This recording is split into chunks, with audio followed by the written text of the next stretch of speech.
Hi there. Thank you for joining us. My name is Dr. Mahendra Carpen. I'm the head of medical services and cardiology at the Georgetown Public Hospital Corporation. This program is Your Doctor and COVID. And remember, if you have any questions, feel free to WhatsApp your message or your question to 620-MASK. That's 620-6275.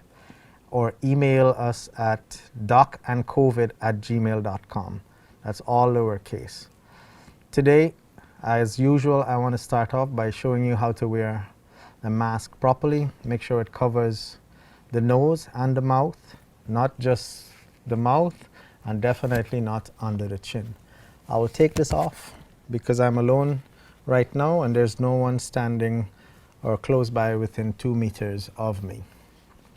So we're going to go on to look at some questions that are coming in from our viewers and listeners. And these are patients who are actually sharing their experiences and seeking clarification as it relates to COVID. So feel free to do the same. Remember, the WhatsApp number is 620-MASK, 620-6275, or email docandcovid@gmail.com. So here is the question. A COVID-19 patient is recovered and discharged from hospital. The hospital in question in this case is the Georgetown Public Hospital Corporation.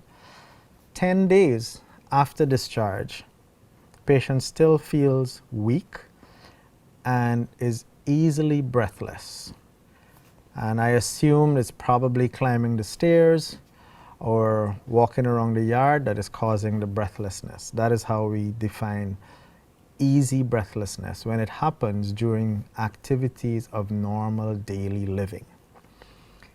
The person who sent the question also says that the patient seems depressed. And here are the questions. Is this normal? Is any of this normal? And what should we do, or what should they do? So here is the reality. Recovery from COVID can take a long time, even in young adults with no chronic conditions. 1 in 5 previously healthy young adults, they were not back to normal usual health even 2 to 3 weeks after testing positive. So it's not unusual for someone to still feel weak, feel breathless, and have some level of discomfort even after they were discharged from hospital 2 to 3 weeks after they first became positive. So this scenario as described is not unusual. What are the after symptoms that people experience? They can have mild or serious after symptoms, and of course there are some specific warning signs. What are the mild ones? Breathlessness, even persistent low-grade fever, loss of taste and smell. This is a very common one that we are seeing, even in the absence of any other symptom. Persons who have tested positive or who did not test positive but had some suggestive symptoms, one of the late lingering complaints that they have is either loss of taste or loss of smell. So that can happen. Additionally, mild persistent symptoms can include headache, fatigue, body aches, and sometimes diarrhea. What are the serious after effects?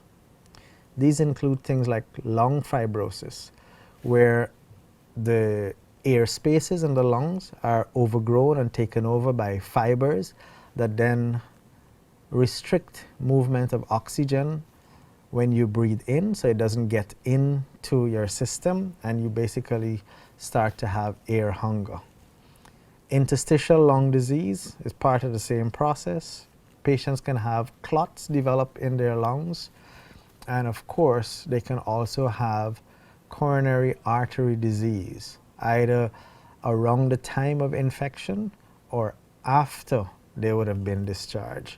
So we are learning a lot about this condition, about this pandemic, and we're seeing some unexpected developments after patients have been discharged.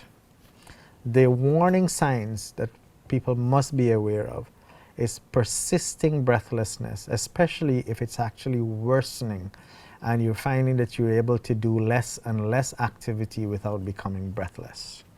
Severe muscle weakness, chest pain, and recurring headaches.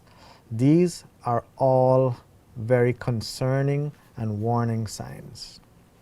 So if you look at what are the common persisting symptoms after, or complaints after having had COVID-19, and you're out of danger from that COVID-19, there are some lingering after effects. The most common is fatigue. If you can see on this graph, the blue represent what happens in the acute phase or in the early phase of having the infection. You can see fatigue is very common then. It is also common in the red, which is after you would have been considered recovered and discharged. So fatigue is the commonest of the lot. The second most common is breathlessness. Then there's joint pains, chest pains, visual problems, coughing, loss of smell, dry eyes, dry mouth, runny nose, loss of taste, red eyes, headache, production of sputum, that's coughing and then you're bringing up stuff when you cough, lack of appetite, sore throat, vertigo, muscle aches, and even diarrhea. So the specific scenario as presented in this patient of having breathlessness 10 days after being discharged with COVID-19 is not uncommon. It is something that is seen quite often as a prolonged after effect in patients who would have had COVID-19. The big question here is, what is the reason for breathlessness?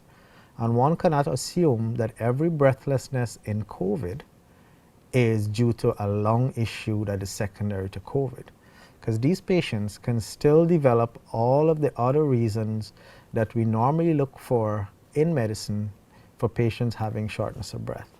So they can still have heart problems, they can still have anemia, which is a major cause of shortness of breath in this country. Anemia is low blood count. So let us look at shortness of breath. Medically, this is known as dyspnea, and shortness of breath can be felt in different ways by different people and is actually often a symptom of some underlying issue. The main causes for shortness of breath generally are problems with your airway and lungs, heart problems, and sometimes anxiety or panic attacks. And I already mentioned to you issues relating to low blood count or anemia. So in this particular patient, if the breathlessness is concerning, he or she ought to be evaluated to make sure they're not having any one of the other reasons for breathlessness: heart disease, additional lung disease, low blood count, and other things that a doctor can best look for.